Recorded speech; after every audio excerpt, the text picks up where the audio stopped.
inclination, and some of us are by profession intellectuals. As such, there is a continual temptation for us to pay a greater regard to the power of ideas than is actually the case. We are intellectually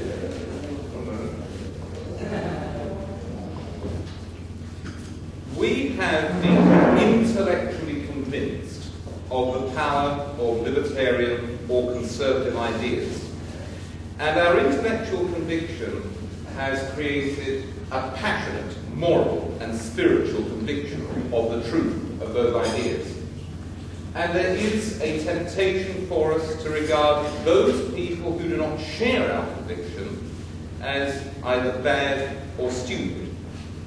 In the case of many intellectuals, that is a fair inference. But when it comes to the great mass of ordinary people, I think it is unfair. Most ordinary people are cleverer than I am, and many of them are cleverer than you are.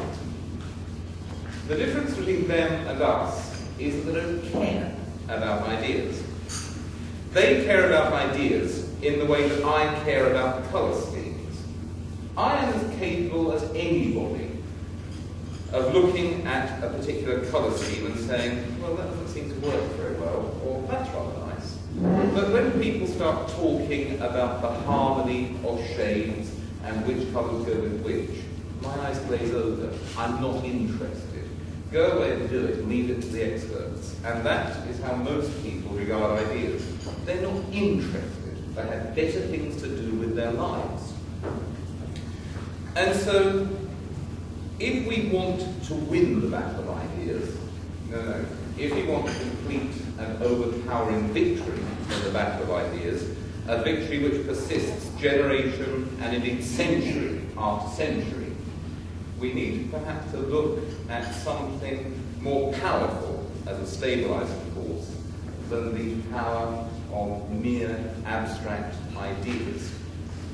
And what I want to talk about is a case study of such a stabilization of liberal or libertarian or conservative values.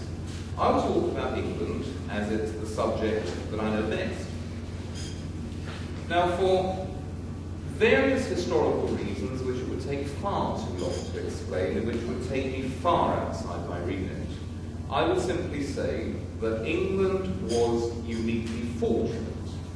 It was the only country in Europe which preserved the outlines and indeed the details of a limited medieval constitution into the rising commercial civilization of the 17th century. England is the home of liberal or libertarian or conservative ideas. All modern libertarianism is, in a sense, a codification of English political and intellectual experience. That is true. It is perhaps a somewhat exaggerated claim, but I would insist that it is in its outline the truth. Now, you might think that the English liberal tradition was created by John Locke and David Hume and Adam Smith and Thomas Babington Macaulay, and even though there are some criticisms made of him, by John Stuart Mill. What I would say is that although these great thinkers contributed much to the English liberal tradition, they did not create it. They are at least as much an effect of that tradition as a cause of it. The reason why England was and remained a free country for so many centuries had very little to do with the power of autonomous ideas. If you think of political philosophy in the late 17th century, you think John Locke. Yes. John Locke speaks directly to us. John Locke was an abstract philosopher. Oh, his second treatise on civil government was very much based on English constitutional practice of the day. But it has a sufficient degree of abstraction to speak to all of you, whether or not you're English, whether or not English is your first language. But John Locke was never very popular in England. John Locke was the taste of a small minority of intellectuals. By far the more influential writers in the late 17th and early 18th centuries were people like Alden Sidney.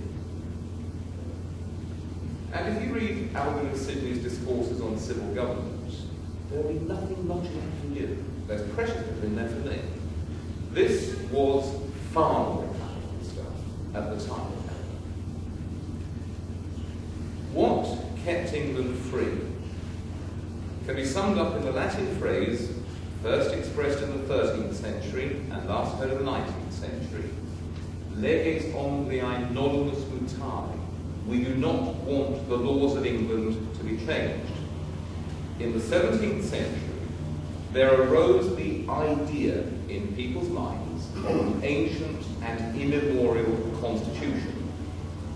This was carried to what we would often consider to be absurd lengths in the legal arguments over the validity of Charles I's ship money or his legal taxation in the 1620s.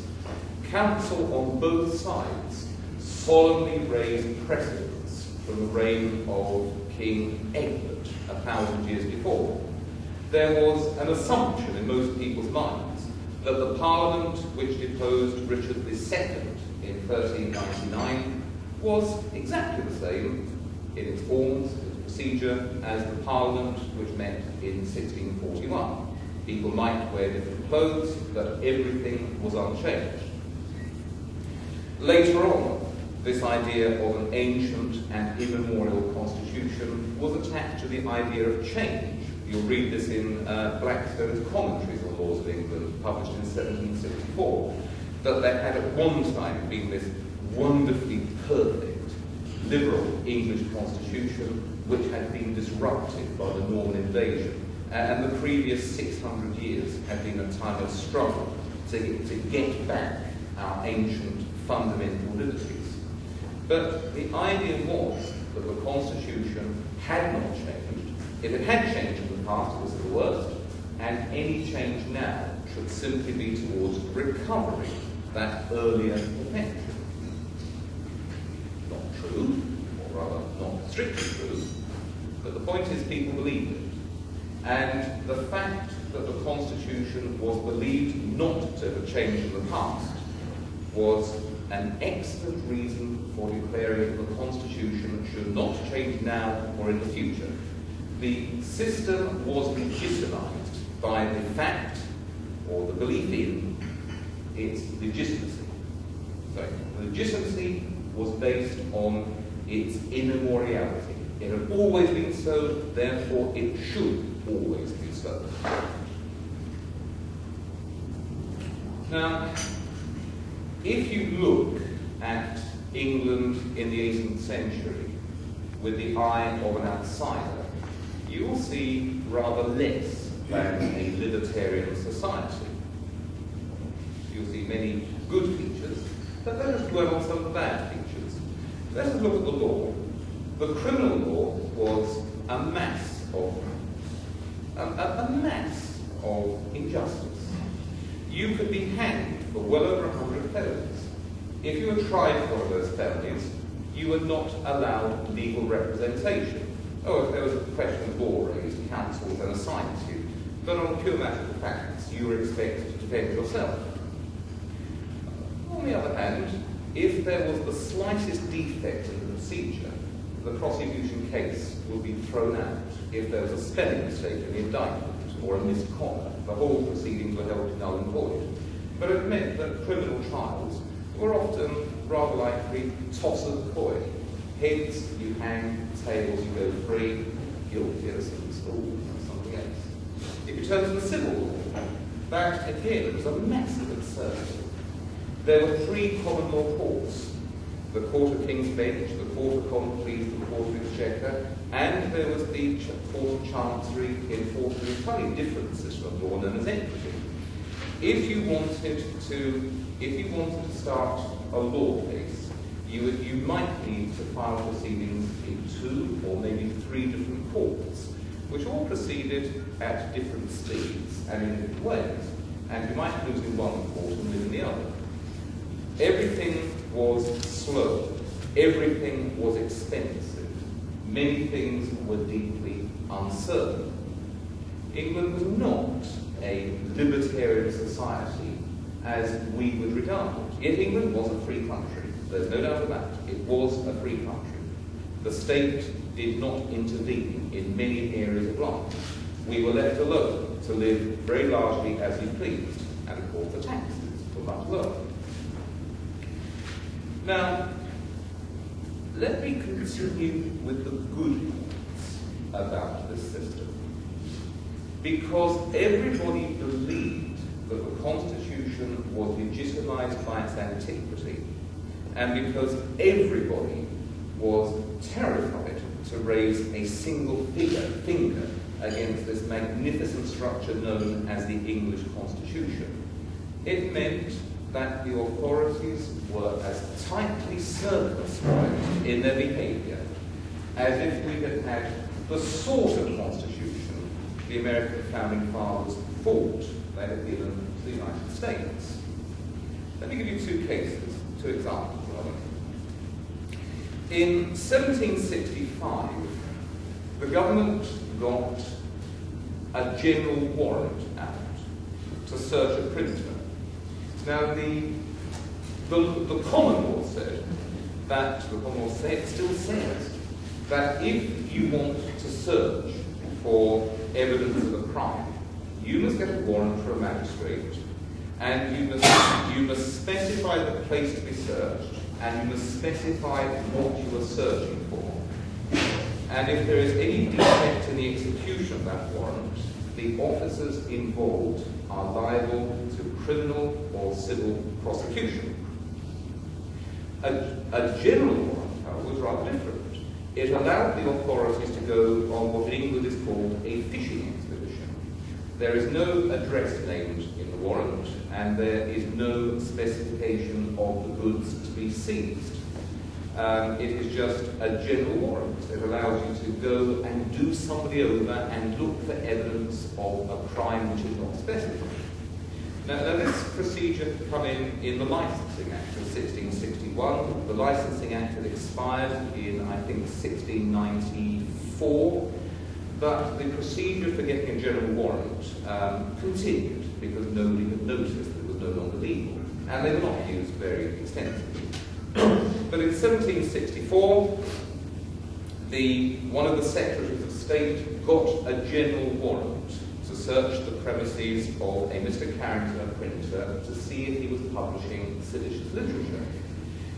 Mr. Entick refused to allow the magistrates and the officers to enter, and he took legal action against the Secretary of State, and it went into court, and the judge, Lord Chief Justice Gabb, listened to the arguments on both sides, and the government lawyers stood up and said, well, there may be perhaps some ambiguity as to these warrants, but they're required. I mean, how on earth are you supposed to govern a country with all these people running around publishing sedition?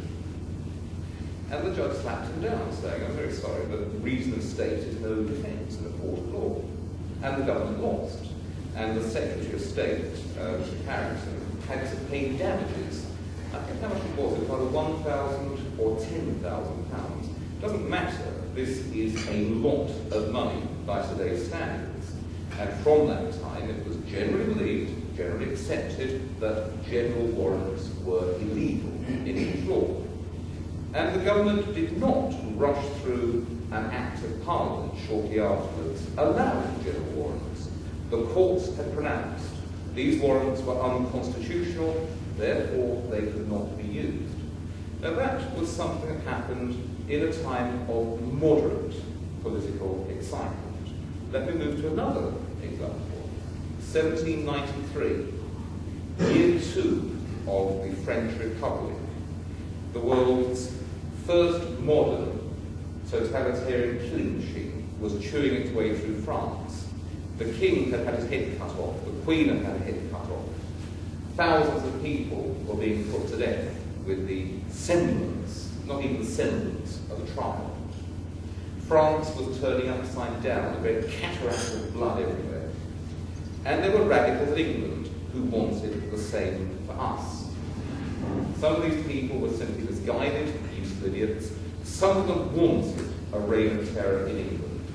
Oh, there was a mess. There was a huge moral panic. There were people running around saying that Tom Paine was fomenting civil war and rebellion. There were people who claimed that little extracts from The Rights of Man by Tom Paine were being printed on sweet wraps and given to children.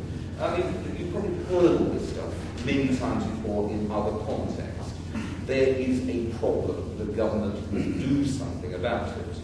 But even when you put aside the exaggeration and the moral panic, there was a conspiracy in England. There was a large and well-coordinated radical movement which wanted to do to England what had been done to France. And so in September 1793, the government arrested 12 men whom it said were the leaders of the English radical movement. A couple of them were people like John Thelwall, a troublemaker, and he would probably have loved to stick a cap of liberty on his head and wander around having people sent off to the guillotine. But most of the people arrested, people like John Horton, old-fashioned radical, friend of Dr. Johnson, believed in parliamentary reform. Thomas Hardy, a well-intentioned, not entirely intelligent bootmaker, believed that the working man should get a fair deal, and there should be a bit of parliamentary reform and a few tax cuts, that sort of thing. But these men came to trial at a time of immense moral panic. I mean, you can stand on the cliffs at Dover, and you can look across the channel, and today, if the wind's in the right direction, you can almost smell the garlic. 200 years ago, you could look across the channel, and you could almost see the guillotine rising and falling, and people were frightened, and with good reason.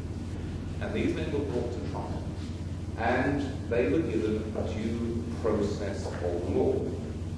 The first trial came on that of John Horton. The defence counsel, Thomas Erskine, a great advocate, he called the Prime Minister to give evidence to the defence. He subpoenaed the Prime Minister, forced him to leave his house in Downing Street, where he was trying to conduct a war with France, and to walk into the Guildhall, where the trials were taking place in London, and to give evidence about how he had cooperated with John Horton 9 years earlier in a failed attempt at parliamentary reform. Erskine's speech for the defence went on, I think, for 7 hours. At the end of that time, the jury brought its verdict, not guilty. John Horton, released, wouldn't be tried twice for the same offence, never touched again by the authorities for the rest of his life, I think about 1814. Next trial came on, Thomas Hardy, the radical bootmaker. Erskine ripped the prosecution evidence to pieces. It was based on, the usual stuff, agents of provocation, letters steamed open, overheard remarks, hearsay evidence. You can find Erskine's speech in the state trials. It goes on and on and on. Another mammoth effort. Well worth reading, I would say. At the end of the trial, the jury came back, not guilty, Thomas Hardy released. The third trial came on John Thelwall. Now here's the troublemaker. If he'd been brought on first, the government might have got a prediction, but they lost heart. John Thelwall came into court, and the prosecution stood up and said, we're withdrawing all charges. And Thelwall was rather upset. He said to the judge, but I want my day in court. I want to speak. I've got a speech to give. I'll only take up 45 minutes. And the judge threw him out into the street. And that was the end of the treason trials in 1793. And there was no repetition of that. Yes, the government sharpened up the laws against seditious libel, and if you were an anti-establishment journalist, you might find yourself spied on, you might find yourself done over now and again. But The English Constitution, imperfect as it was, had sufficient legitimacy with the majority of people to let us prevent the horrors in England of the French Revolution. It also had sufficient legitimacy with the ruling class, with the powers that be, to prevent in England the sort of horrors that you see in operas like Fidelio or Tosca. This sort of nasty, reactionary police state, spying on people, torturing people, putting people to death without trial. We had none of it. Yes, we had an absurd and chaotic legal system. Yes, there was much questionable about English constitutional law and practice. But the belief that this was an ancient and immemorial constitution preserved us from anything like the French Revolution or anything like the reaction in most other European countries against the French Revolution. The Constitution was destabilised in the 1830s. The reform of Parliament was well-intentioned and perhaps was inevitable. The legal reforms of the years between 1830 and about 1880 were very good. The old legal system was very hard to defend, but you see, it was changed, and it was often rapid change. The 19th century reformers did their best to disguise the fact that it was change. The way you maintain the fiction of an ancient and immemorial order of things is by allowing most institutions and most customs and most traditions to continue uninterfered with, uninterrupted. Customs die as they become useless and new customs emerge. And every so often there are changes. But these changes take place against an apparently unshifting background. It is possible to say the Constitution is ancient and unchanging. We're going to make this little tiny change. You make it, there's enormous argument over it, people forget about it. It becomes part of that background of immemoriality. And 5 years later, we have another change. The Constitution, as I said, was destabilised by reform. But as recently as the 1970s, when I was a boy, it was still possible to believe that nothing much had changed. You see, the way in which England was governed, the customs and institutions of our national life had not changed that much, or seemed to most people not to have changed that much. When I learned about English politics of the 1670s, 80s, and 90s, I really had to look up glossaries to see, well, what does this title mean? What does that office mean? How does a bill proceed through Parliament? I didn't need to know any of that. It was history, but it was also current politics. I could use my actual everyday experience of constitutional practice in modern England to understand the arguments and the proceedings of 300 years earlier. And then the collapse came on. The English Constitution could be compared to one of those wonderful Greek temples we've been looking at for the past few days. It stood proud and unbroken for 1,000 years. And then many people decided that these things were worthless. And for 200 years, fanatics and thieves chipped away at it, neglected it, defaced it. But at the end of 200 years, these structures were still standing, still very largely what they had been in the past. And then the enemies found a new way of destroying those buildings. You do not attack with a frontal assault. The buildings are too solidly constructed. What you do instead is dig underneath them, big tunnels, light fires, so the props collapse, bring the ground down, and bang, there goes your temple. And that's what the left has been doing to my country since the 1960s or the 1970s. I won't argue where it started. If in 1960 you had brought in, if in 1960 the government had brought in a bill called the Abolition of the Common Law Bill, it would be thrown out, it would be laughed at. So you can't do that.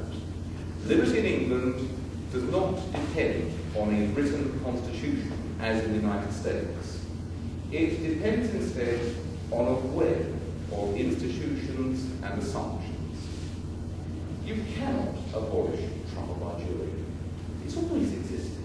You can't do that. We've had it for 800 years. Oh no, you can't censor the press. We don't have that in England. Oh no, you can't do that. You can't do that. You can't do that. There's no constitutional provision that says you can't. You just can't do it because it is not part of our way. And so what you do is you abolish our way. You do it with small but repeated cuts at the margin. Who will defend the English system of weights and measures? Thoroughly irrational. 12 inches to the foot, 3 feet to the yard, 1,760 yards to the mile, 5,280 feet to the mile, 360,000 inches to the mile, I think, give or take a few. Not very rational, is it? And I won't even describe the way in which we weigh things. So let's replace it with the metric system. Yeah, okay, it's an improvement. What about the old English currency? 240 pence per pound, divided into 20 shillings of 12 pence. Yeah? Not very sensible, is it? Let's replace it, let's decimalise it, let's have 100 pence per pound. The English county system, 48 counties, which do not necessarily correspond with the modern distribution of population. So let's sweep it away, let's divide Yorkshire into 3 counties, let's partition Sussex, let's abolish Middlesex and Shropshire. What about the English legal procedure? Well, let's get rid of all this old-fashioned language of writs and affidavits and plaintiffs. Let's replace it with claim forms, statements of truth, claims. Surely only a crank, surely only a nutcase would object to these improvements. Modernisation, that's what they call it.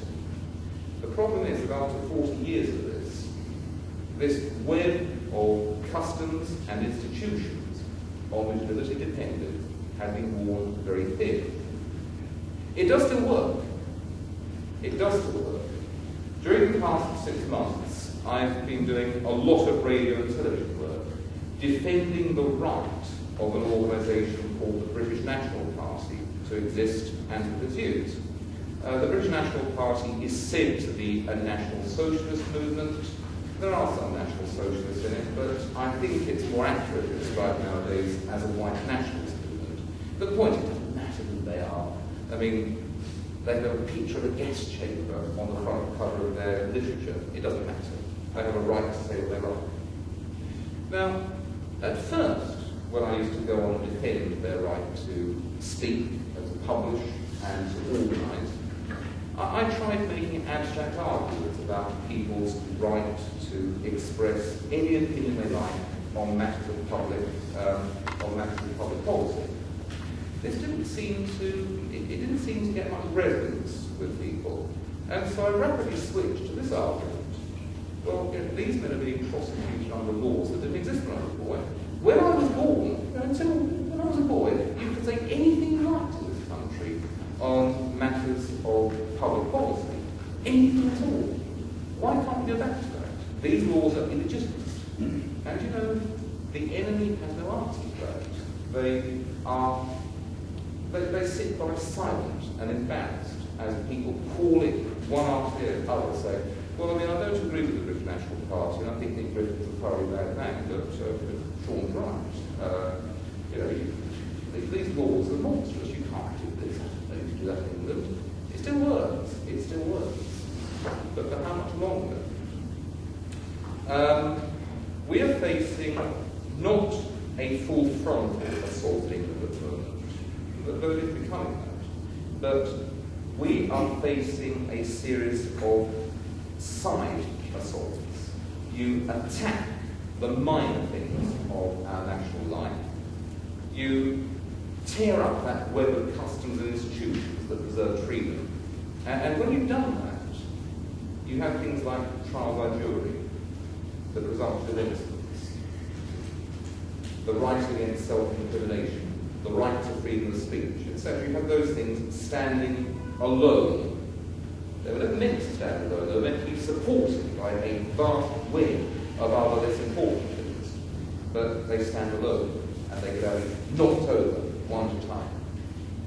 And so, I suppose the lesson of what I'm saying today is this. We should try not to be arrogant about the power of abstract ideas. They sway our minds, but they don't sway the minds of the masses. We should respect the customs and institutions of ordinary people, so far as we can. These may not be immediately conducive to a free society, but believe me, from my experience in England, once you get rid of things which are not immediately conducive to freedom, things like the English system of weights and measures, you will see that they did have a certain supporting role. And if we ever do win the battle of ideas, in order to gain a complete and overpowering victory so that the corrupt intellectuals and the business interests of other vested interest groups do not make a recovery, we need to ensure that our ideas are, so far as possible, embodied not just in a written document, which American experience suggests is by no means enough. We must make sure that our ideas are embodied in the practices and beliefs and customs and traditions of daily life. Ideas are important. Ideas, in a sense, change the world. But if you want to influence ordinary people, you don't just throw a couple of volumes of Rothbard or Needle or Hopper at them. They're not ready for that. Never will. And I'm not criticising them because of it. They're just not up to it in the same way as I'm not up to deciding what is the best colour scheme. We need to be rather more sophisticated in our defence, in our attack, and if we ever get it, in our triumph. Now, one last point. The English conservative movement is so ill-funded and so ill-organised that we have to print and bind our own books. And this is one of them. It's a couple of years old. I meant to sell out 50 copies. Unfortunately, I sold out 3,000 because people keep ordering the thing. I keep promising to revise it and double the size of it, but I did throw some together before I came out. Some of them are very badly bound, and my wife looked at them and said, "You're not taking those, are you?" And I said, "Oh, yes." I normally sell at the gross price of £18.99. I put right to that price to stop them from buying them. It's too much trouble to print and bind them. You can have them for, you can have them for, what is 10 Turkish lira? Is that a reasonable price? That's like £4, isn't it? Yeah, 10 lira. And I've had my half hour. Thank you very much for your indulgence.